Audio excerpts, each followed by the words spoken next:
Hello and welcome to another tutorial on TextFabric. In this tutorial I'm going to show you how you can install TextFabric on your iOS device. That would be on an iPad or on an iPhone.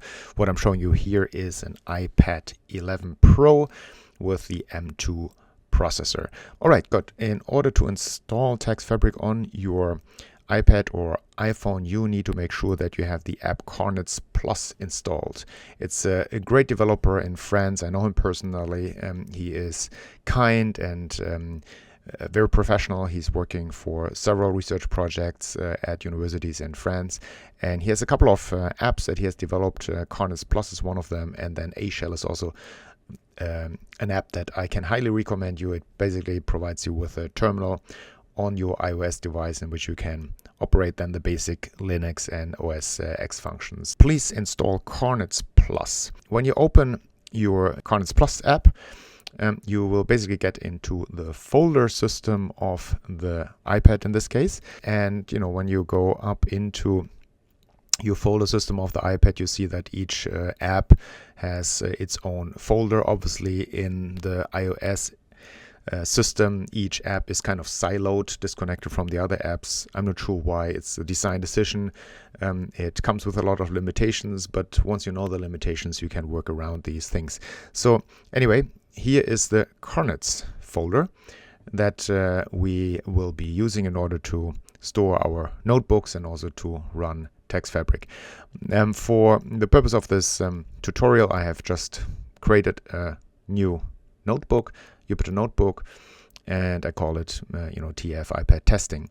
So there are a couple of things for you to know in order to run TextFabric on your device.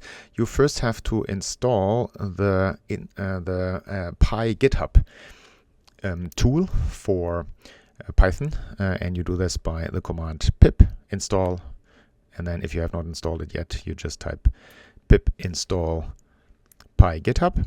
If you have it installed already, I highly recommend you each time you run it that you run this command again with the upgrade option, pip install and then -- upgrade PyGitHub to make sure that you have the latest version of PyGitHub installed on your machine. Let's run this upgrade command. Here we go. I think I'm probably already on the latest version. Oh, it tells me, as you see here, a new release of pip is available, 25.0.1. So that is the next thing that we want to do. We also want to update our pip command, pip install -- upgrade pip. So here we go. You saw it took just a couple of seconds, and now we have the latest version of pip installed on our iPad as well. Then we are to install TextFabric.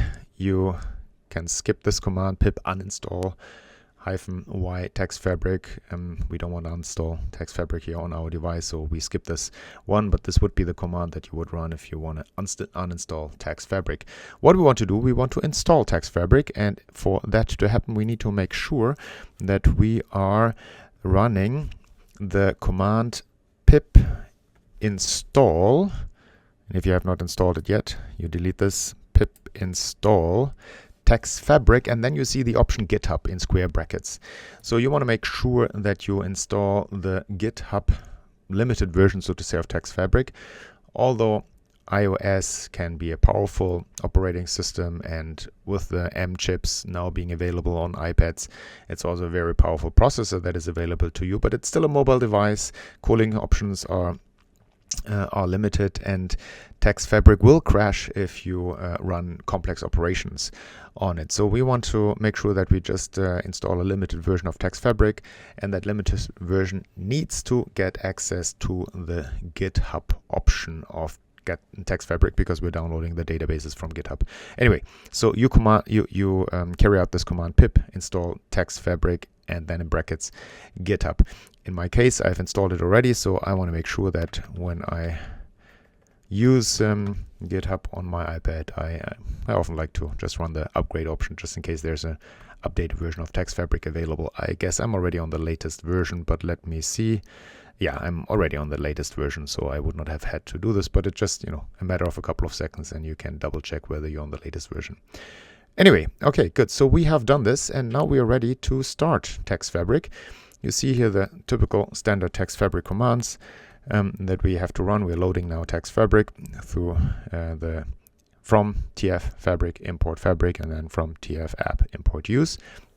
And now we are ready to actually download a database. It depends a little bit on how the database is being made available on GitHub, whether this command actually works or not.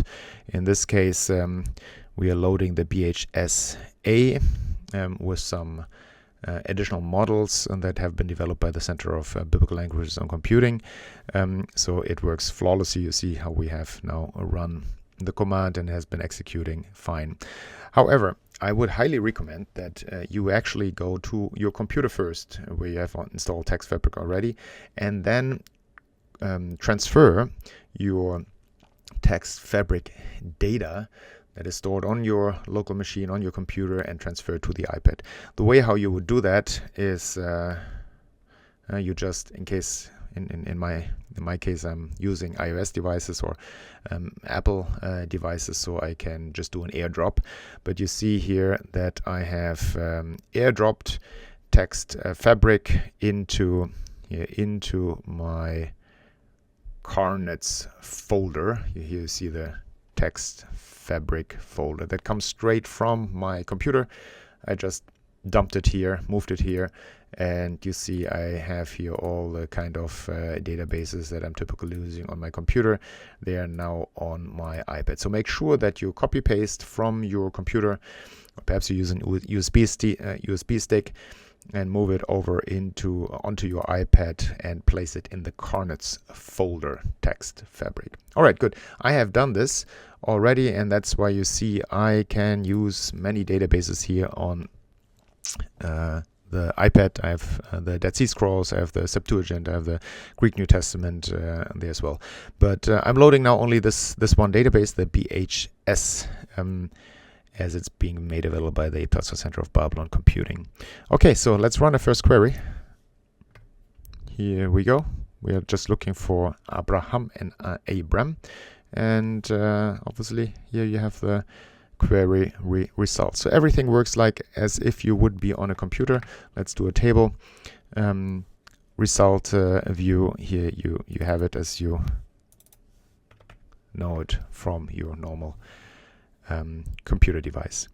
Or let's look here for the consonants, consonantal combination with the g_word feature, and here you go, it's available. You can export obviously your results. For example, here I'm going to export the BHS Abraham search.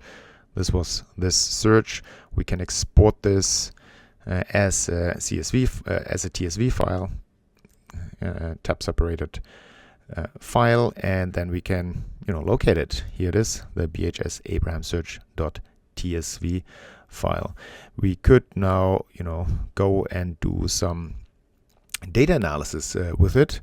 We are now loading our typical Jupyter Notebook or Python environment that allows for data analysis. After we have done that, in this import section, as you see here, import section, we can now load the database that we have just exported. We load it as a data frame. Here we go, and here is now our data frame that we have just put together. And now obviously now we could play with this further, and we could, for example, group it by, what is this, for example, gword1. Let's run this, and now you see the different versions in which Abraham has been vocalized in the text. And we could now do a count of that, gword1, and you see here the different vocalizations that have been done within the Masoretic text environment. We could do all kinds of different things. Obviously, we can do a statistical analysis.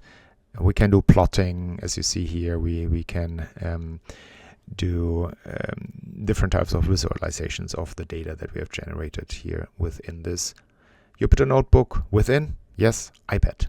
Isn't that amazing? We can have TextFabric on a mobile device. Now, we can obviously also run more complex queries, any query that you can think of. For example, here we are looking for an object or subject phrase in the chapters Genesis 19 and 20. Run it, and here we have all our subjects and direct objects via malachim sedoma, and it entered two of the messengers, right? Two of the messengers entered Sodom, or Sodom words towards Sodom. See, here's our direct object, or down here, and Lot said, Lot, not the subject, sorry. I think I said just direct object, I meant subject, yeah. Or here in the next clause, we have Lot being the subject, and Lot sat in the gate of Sodom. Let's look here for an object phrase. Here we have one, right? And wash, rachatz, and wash your feet. What should you wash? What's the object of washing? It's your feet. Anyway, so all of your options of searching are available within your iOS device, and you can carry out offline all the searches that you can think of.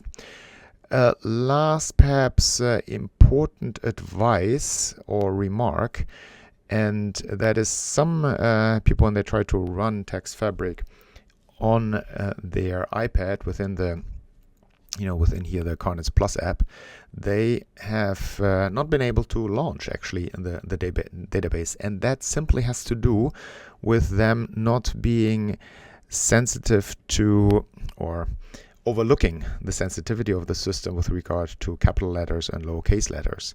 So if you were to write etcpc in lowercase and then run the command, you'll see we get an error. So we're not able to load it. etcpc bhsa will not work. So make sure that your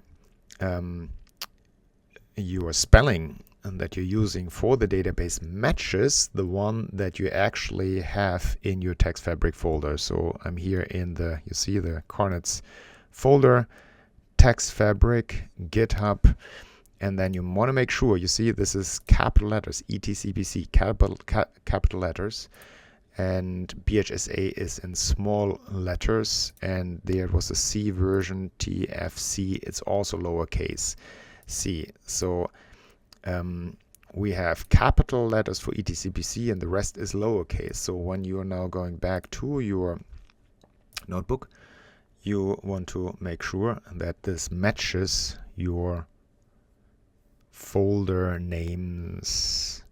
You see etcpc bhsa will not work. You will have to write etcpc, and the rest BHSA is lowercase, and the version number was also lowercase. If you run the command now you're good. Now it's loading everything. So just make sure that you respect the case sensitivity for letters when you run your Jupyter Notebook, or when you load your TextFabric databases within a Jupyter Notebook within the Carnets Plus app.